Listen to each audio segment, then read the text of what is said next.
बिस्मिल्लाहिर्रहमानिर्रहीम। Dear student, अस्सलाम वालेकुम। आज का जो टॉपिक है वो हमने यूज़र से इनपुट लेनी है जी, और यूज़र से इनपुट लेने के बाद उसको हमने प्रिंट आउट करवाना है।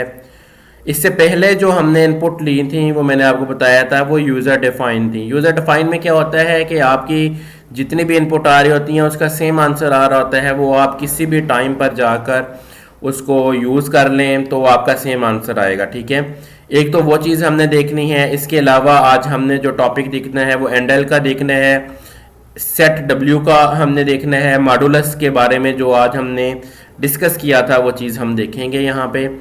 और इसमें मैं आपको बताऊंगा कि आपने किस तरह इसमें वर्किंग करनी है और आपने कैसे प्रैक्टिस करनी है। तो चलते हैं अपने प्रोग्राम की तरफ। फाइल पे आप आएंगे, फाइल पे आने के बाद आप यहाँ से न्यू पर आएंगे, और न्यू पे आने के बाद आप यहाँ से सोर्स पर आ जाएंगे। ठीक है, सोर्स पे आने के बाद आपने इसको सेव एज करना है। सेव एज करने के बाद आपने इसको नाम दिया कोई भी, मैं इसको सेकंड का नाम दे देता हूँ। ठीक है, सेकंड का नाम देने के बाद डेस्कटॉप के ऊपर मैंने इसको क्लिक कर दिया। तो सबसे पहले जो स्ट्रक्चर है उसे मैं बिल्ड कर लेता हूँ और आपको बताता हूँ। हम यहाँ पे लिखेंगे जी इंक्लूड, और आपके पास यहाँ पे आएगा आयो स्ट्रीम डॉट एच। ठीक है, और इंट मेन। इसके बाद आपने इसको यहाँ पे आके RETURN रिटर्न 0 कर लिया। ठीक है जी, अब अगर आप इसको रन करेंगे तो इसमें आप देखते हैं F11 करते हैं तो आपके पास एरर आ रहा है। ठीक है, बहुत से स्टूडेंट्स को अब आइडिया हो गया होगा कि एरर क्या है। आपके पास डॉट एच का एरर है, इसको आप रिमूव करें। यहाँ पे आप करेंगे यूजिंग नेम स्पेस std। ठीक है, ये भी एक लाइब्रेरी फाइल है, लेकिन इसमें कुछ बिल्ट इन फाइल्स इंक्लूड होती हैं जो न्यू अपडेट आ रहा होता है, इस वजह से इसका एरर नहीं आता। F11 किया, F11 करने के बाद आपके पास ये प्रोग्राम चल गया। ठीक है जी, अब जो लास्ट लेक्चर में हमने एक चीज पढ़ी थी कि आपने एक वैल्यू असाइन की, जो आज हमने असाइनमेंट ऑपरेटर भी देखे हैं, उसके थ्रू ये वैल्यू असाइन हुई। मैंने इसको वैल्यू दे दी 40। ठीक है, और एक और मैंने वेरिएबल लिया y, और इसको मैंने वैल्यू दे दी आपके पास यहां पर आके 30। ठीक है, अगर मैं इसको सी आउट करवाता हूं, सी आउट, और इन्वर्टेड कॉमास के अंदर, ठीक है, इन्वर्टेड कॉमास के अंदर आप यहां पर करेंगे जी x वैल्यू इज, और यहां बाहर जाकर आपने x को सी आउट करवा दिया। सी आउट यहां पे ऐसे ही y वैल्यू इज, ठीक है, और यहां पर जाके आपने इसको y करवा दिया। अब F11 करके इसको मैं दोबारा से रन करता हूं तो ये देखें आपके पास x value is 40, y value is 30। अब एक ही लाइन में आ रहा है, दूसरी लाइन में जाने के लिए हम क्या करेंगे, एंडल, जो आज हमने पढ़ा, एंडल यूज करेंगे। ठीक है जी, और सेकंड भी आपके पास यहां पे भी एंडल करेंगे। तो आप इसमें कंट्रोल S करके इसको रन करें, F11 करें, तो आप देखेंगे कि आपके पास के नेक्स्ट लाइन में ये चीज आ गई है। ठीक है, ये जो प्रोग्राम था, ये प्रोग्राम आपका था यूजर डिफाइन वैल्यू, यानी आप इसको जितना मर्जी आप इसको रन कर लें, इसका आंसर सेम ही आना है, क्योंकि हमने यूजर से वैल्यू लेनी है और रन टाइम पे जाके हमने उसको चेंज करना है। तो उसके लिए स्टूडेंट हम यूज करेंगे यूजर से रन टाइम पे वैल्यू लेना। तो आप सबसे पहले, मैं इसे कमेंट करता हूं, लास्ट लेक्चर में हमने कमेंट्स पढ़े थे, उम्मीद है आप लोगों ने अप्लाई किया होगा उसको। तो इसके अंदर जो आपके पास कमेंट्स, मैंने से ये कर दिया। अब यहाँ पे मैं एक वैल्यू ले लेता हूँ, इंट x। ठीक है जी, और एक y मैंने यहाँ पर ले लिया, दो वैल्यू मैंने ले ली। ठीक है, अब मैंने यूजर से वैल्यू लेनी है, तो सी आउट आपको बताने के लिए कि हमारा प्रोग्राम सही चल रहा है, आप यूजर फ्रेंडली बनाने के लिए एक चीज मैं लिखने लगा हूं यहाँ पे, प्लीज एंटर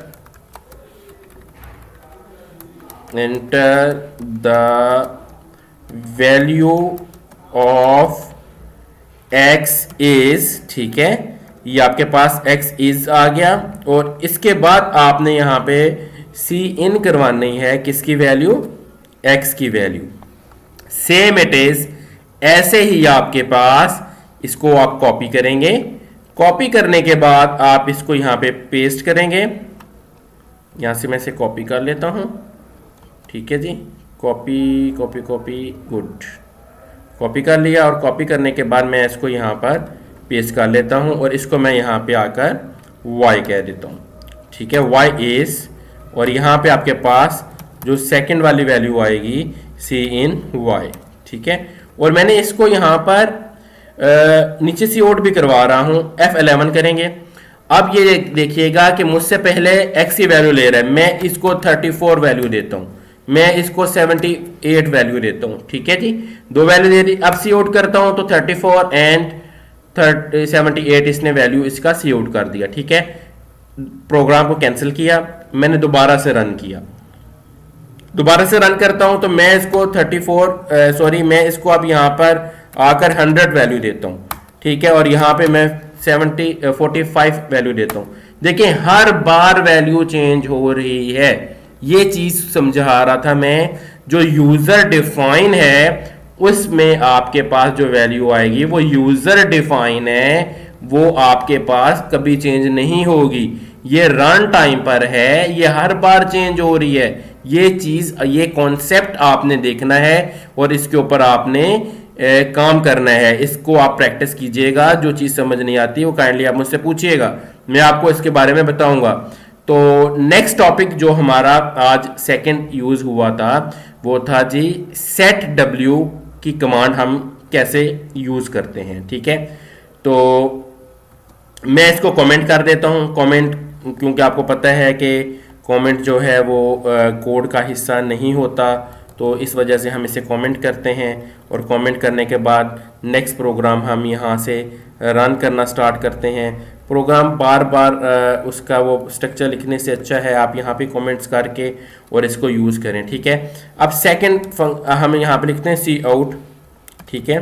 मैं लिखता हूँ जी वेलकम टू बेस कॉलेज, ठीक है स्टूडेंट, और यहाँ पे मैंने एंड एल कर दिया, ठीक है जी, एंड एल मैंने यहाँ पे यूज़ कर दिया, कंट्रोल एस करके F11 किया तो आपके पास आंसर आ रहा है वेलकम टू बेस कॉलेज।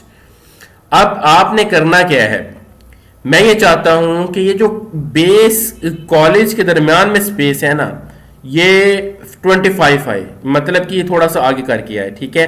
तो हम यहाँ पे क्या कीवर्ड यूज़ करेंगे, यहाँ पे एक तो हम ये इन्वर्टेड कॉमास क्लोज कर देंगे, ठीक है, और यहाँ पे हम लगाएंगे सेट डब्ल्यू, और जितनी स्पेसेस आपने देनी है वो इसके अंदर लिखेंगे। मैं यहाँ पे 25 स्पेसेस देता हूँ। उसके बाद नेक्स्ट वाला, क्योंकि ये भी आपका कीवर्ड था, आपके पास वो चीज़ जो आप लिखना चाहते हो ये वाला भी आपके पास सेम वही है। तो स्टूडेंट्स इसको आपने इन्वर्टेड कॉमास में लिखना है, इस चीज़ को आपने इन्वर्टेड कॉमास में नहीं लिखना, ठीक है। अब जब आप F11 करेंगे तो आपके पास ये रेड हो जाएगा, इसका मतलब है यहाँ पे एरर आ रहा है, और एरर इस वजह से आ रहा है कि इसकी लाइब्रेरी फाइल हमने ऊपर इंक्लूड नहीं करवाई। अब मैं इस जगह पे आके इसकी लाइब्रेरी फाइल इंक्लूड, ठीक है, लाइब्रेरी फाइल का नाम था io_manip, ठीक है, .h, ठीक है, और इसको अब मैं दोबारा से रन करता हूं। अब देखिए io_manip.h में एरर आ रहा है, क्यों, क्योंकि .h यूज किया हुआ है। हमने ये ऑलरेडी यहाँ पे नीचे बड़ी वाली फाइल यूज कर ली, तो बार बार आपको .h करने की जरूरत नहीं है, आप यहाँ पर ये चीज ऐसे कर देंगे और F11 करें।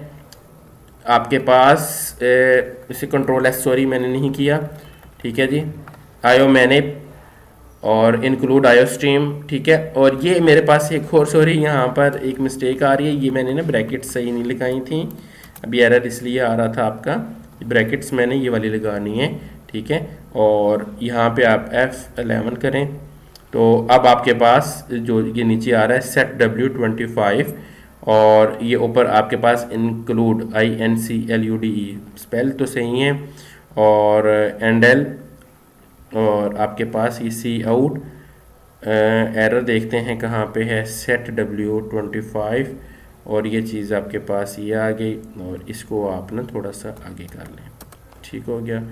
और एंडल दोबारा से आपने किया यहाँ पर, और नीचे देख लेते हैं कोई और चीज़ तो नहीं, रिटर्न 0 भी हमने सही किया है। तो F9 करते हैं हम इसको, आपके पास मेन का एरर ही आ रहा है, इंटीजर मेन का एरर आ रहा है। तो मेन का एरर कहाँ पे आ रहा है आपका? ठीक है जी, आप इसमें मेन का एरर अगर हम इसको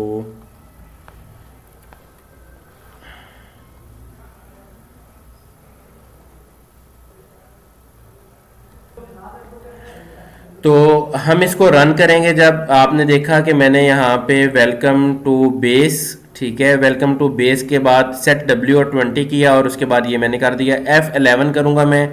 इसमें मिस्टेक आ रही थी, मिस्टेक ये देखिए इसमें 20 स्पेसेस दे दी। मिस्टेक ये आ रही थी कि मैं इसके ऊपर ये वाली जो चीज़ है ना ये लगा नहीं रहा था, ठीक है। अभी मैंने दोबारा लगा दिया। अब अगर इसको आप यहाँ पर जाके 50 करोगे तो स्टूडेंट्स देखिएगा आप इसके 50 स्पेसेस आ जाएंगी। तो ये आपने प्रैक्टिस करनी है इसको, ठीक है। अब यार देखें इसके पास 50 स्पेसेस आ गई, ठीक है। तो ये सेट W का फंक्शन इसलिए यूज़ होता है कि आपके पास ये चीज़ें ऐसे चल सकें, ठीक है। उसके बाद आज जो हमने नेक्स्ट टॉपिक पढ़ा वो था मॉडुलस का। स्टूडेंट्स के कॉन्सेप्ट नहीं थे उसमें, और वो चीज़ अभी आपको डिफाइन करता हूँ। एक इंट मैंने वैल्यू ले ली a, ठीक है।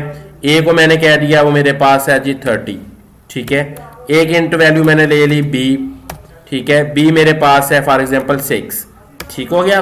अब मैं इसका मॉडुलस लेता हूँ, तो मैं एक और वैल्यू लूंगा c, उसके बीच में मैं इसको पेस्ट शो करवाऊंगा। a का मॉडुलस लेना है आपने, शिफ्ट के साथ 5 को प्रेस करेंगे और ये b आ जाएगा, ठीक है। तो आपने यहां पर जाके सी आउट करना है, सी आउट सी करेंगे तो देखते हैं इसका आंसर क्या आता है, ठीक है। आप इसको थोड़ा सा वो बना लें ताकि आपको समझ आ जाए। The value of C is, ठीक है जी, ये आ गया। कंट्रोल F करके इसे सेव करो और F11 पर आ जाओ। The value of C is 0। 0 क्यों? क्योंकि 6 30 पे पूरा पूरा डिवाइड हो जाता है। 31 कर देते हैं कि वैल्यू। अब हम इसको F11 करके करते हैं तो अब आपके पास 1 आंसर आ रहा है रिमेनिंग। अगर आप इसको कर दें 3, फॉर एग्जांपल इसकी वैल्यू अगर आप कर दें 3 और नीचे वाले की ज़्यादा कर दें, तो अगर आप इसको रन करेंगे तो मैंने आपको क्लास में बताया था जो छोटे वाली वैल्यू है वो, क्योंकि आपके पास उसमें बड़ी वाली वैल्यू डिवाइड हो रही है तो आपके पास छोटा ही आंसर आएगा हमेशा। तो F11 करते हैं हम इसको और इसको रन करते हैं तो देखें 3 आंसर आ रहा है, ठीक है। इसको आप बेशक यहाँ पे जाके 100 कर दो। 100 करने के बाद इसको आप चलाने के बाद आपके पास 3 ही आंसर आएगा, छोटे वाला आंसर आता है, ठीक है। ये बात आपने याद रखनी है। तो इसमें कभी भी पॉइंट में आंसर नहीं आता और ये चीज़ें आपको मैंने आज भी बताई थी। बराए मेहरबानी इस पे आप वर्किंग करें, इसको आप जो मैं चीज़ें बता रहा हूँ इस पे आप वर्क करें। जो आपको इसमें प्रॉब्लम आती है वो काइंडली आप मुझे बताएं। तो इंशाल्लाह फिर नेक्स्ट लेक्चर में हम नेक्स्ट टॉपिक देखेंगे। इसके अलावा हमने एक और चीज़ देखी थी, इसको मैं यहाँ पे अब बंद कर देता हूँ, मतलब मैंने इसे कमेंट्स कर दिया और यहाँ पर जाकर मैंने इसको भी कमेंट्स कर दिया। अब इंक्रीमेंट वाली वैल्यू अगर मैं यहाँ पे कहता हूँ a++, ठीक है, और यहाँ पे सी आउट मैं कर देता हूँ वैल्यू ऑफ a इज, यहाँ पे आप इसकी वैल्यू a कर दें तो आप इसको कंट्रोल S करके सेव करें, F11 करें तो ये देखिएगा उसकी वैल्यू 4 हो जाएगी, ठीक है। क्यों 4 हो जाएगी? यहाँ पर 3 थी, यहाँ पे इंक्रीमेंट हो गया, ठीक है, तो इसकी वैल्यू 4 हो गई है। तो ये ऐसे इंक्रीमेंट होता है। अगर आप इसको ऐसे नहीं करना चाहते, आप इसको ऐसे करना चाहते हैं तो इसको ऐसे करके देख लेते हैं हम, तब भी आपके पास 4 ऑप्शन आएगा। तो ये प्री इंक्रीमेंट प्री डिक्रीमेंट ऐसे ही आता है और इसको आप देखें, प्रैक्टिस करें। जो चीज़ समझ नहीं आती वो काइंडली मुझसे पूछिएगा, कमेंट से पूछ लें, क्लास में पूछ लें, जैसे आपको इजी हो आप पूछें, मैं उसका लाजमी आपको आंसर करूँगा नेक्स्ट लेक्चर के लिए। अल्लाह हाफिज़। और इसके ऊपर आपने काइंडली मेहनत करनी है ताकि आपको ये सही से समझ आ जाए। शुक्रिया जी।